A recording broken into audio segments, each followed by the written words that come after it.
Nous allons ensemble créer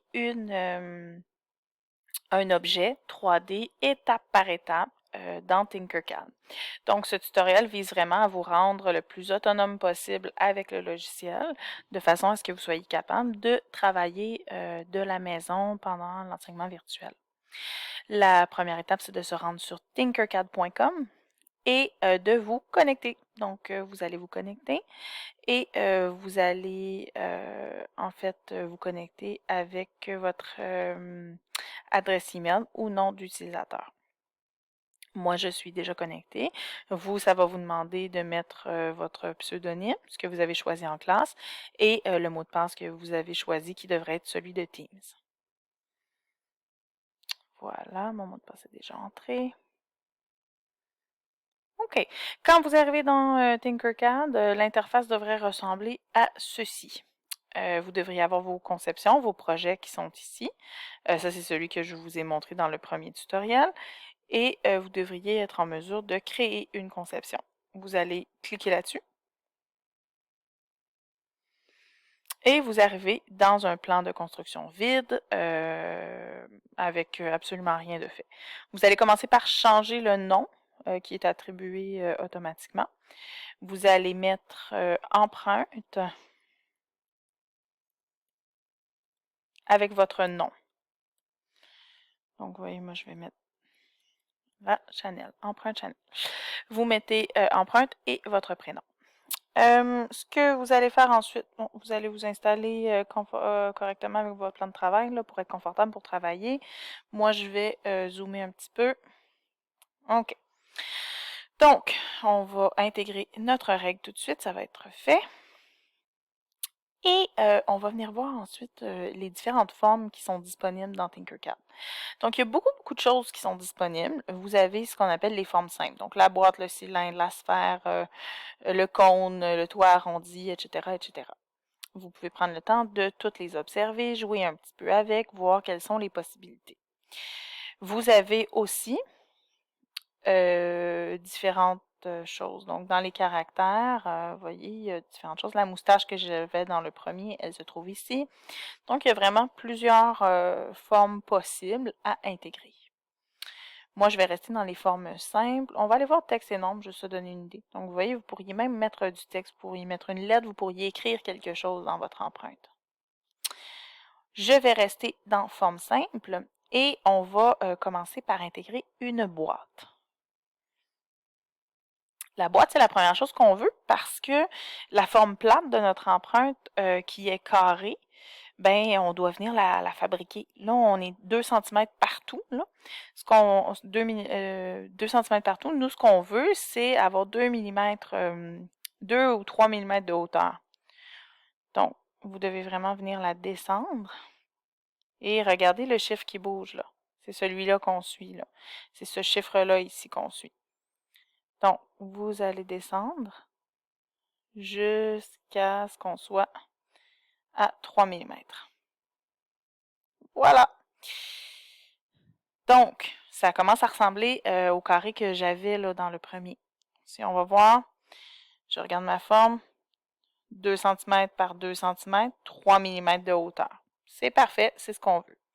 Maintenant, ma forme, elle est directement à côté sur mon plan de travail. Comment je le sais? Ben, je regarde ce chiffre-là.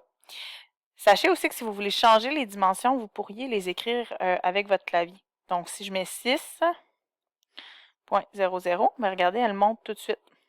Si je mets 20.00, ben, elle vient encore de monter. Donc, vous voyez, je suis capable de m'ajuster comme ça, simplement en écrivant les chiffres, ce qui est vraiment pratique d'avoir la règle, en fait, là.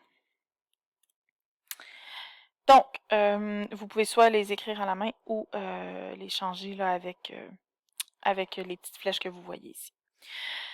La prochaine chose que nous allons faire, c'est venir poser la petite tige qui va nous permettre de prendre cette forme-là avec nos doigts. Donc, cette tige-là va se faire avec un cylindre. Je vais donc venir intégrer un cylindre dans mon travail. Et là, je vais devoir ajuster mes proportions. Je pense qu'on va y aller avec 1 mm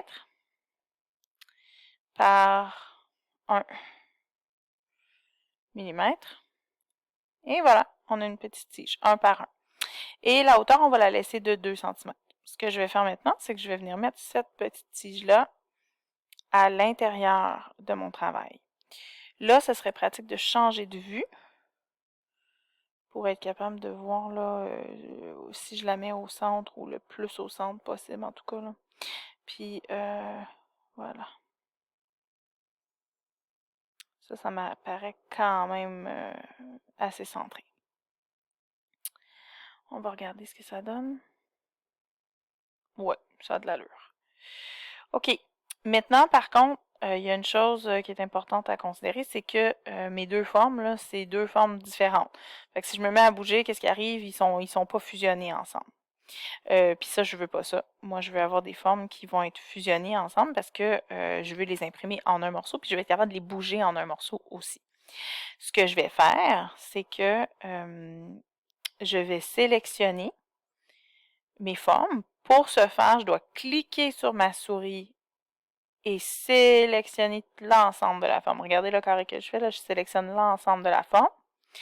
Tout devient sélectionné et je dois absolument me rendre ici, cette forme-là, c'est-à-dire regrouper. Il y en a qui, vous pouvez aussi utiliser CTRL-G, c'est le raccourci clavier. Regrouper. Et qu'est-ce qui vient d'arriver? Regardez, ça va changer de couleur et j'ai maintenant un seul morceau. Tout ensemble. Donc, ça c'est plus deux morceaux séparés, c'en est tout un. Ça veut aussi dire que si je travaille sur mon format, ben tout va suivre là, en même temps. OK? On va réajuster ça à 20. Et à 20. Excellent. Je vais venir pivoter ma forme parce que mon empreinte va se faire de l'autre côté. Donc là, ça c'est uniquement ma base. Ce que j'aurais pu faire aussi, c'est écrire, je vais vous le montrer là. Regardez si je suis ici à 180, ce que j'aurais pu lui demander, c'est de s'en aller à 180. Voilà, il vient de tourner. OK? On va se remettre un petit peu plus droit. OK. On va se rapprocher pour voir un petit peu mieux. Donc là, moi, ce que j'aimerais faire, ce qui serait plus facile pour moi, ce serait d'être à 0. Oups. Ça va être un petit peu... Ça va être un petit peu moins parce que j'aimerais en fait avoir ma tige en dessous du plan de construction. Comme ça. Je ne sais pas si vous voyez là. Je préférais que ce soit plat et plus près du plan de construction. Ça va être plus facile de voir ce que je vais creuser dans ma forme. Donc, ça équivaut à peu près moins 16, là, mais vous allez le voir en le testant. OK. Je vais, pour celle-ci, y aller avec... Quelle forme est-ce qu'on choisirait? Je pense que je vais choisir un tube. OK. Donc, on va venir avec le tube. Ce que je dois faire, c'est changer mes dimensions pour le tube. Donc, je vais venir mettre... On va y aller plus avec un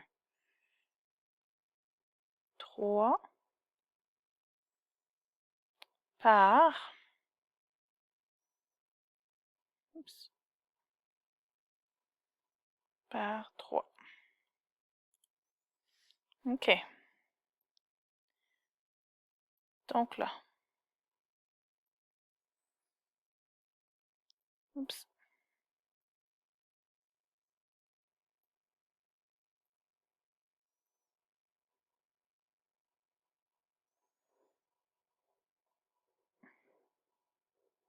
Ah, elle est ici. OK. Il s'est passé quelque chose avec mon écran. Excusez-moi. Voyons.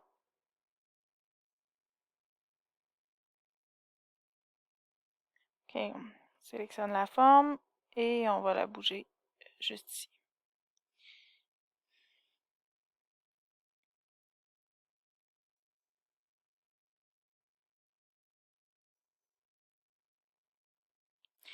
On continue. Donc, vous avez votre cylindre. Je l'ai bougé à l'intérieur ici. Et ce que je vais venir faire, ça va être d'ajuster la hauteur de celui-ci.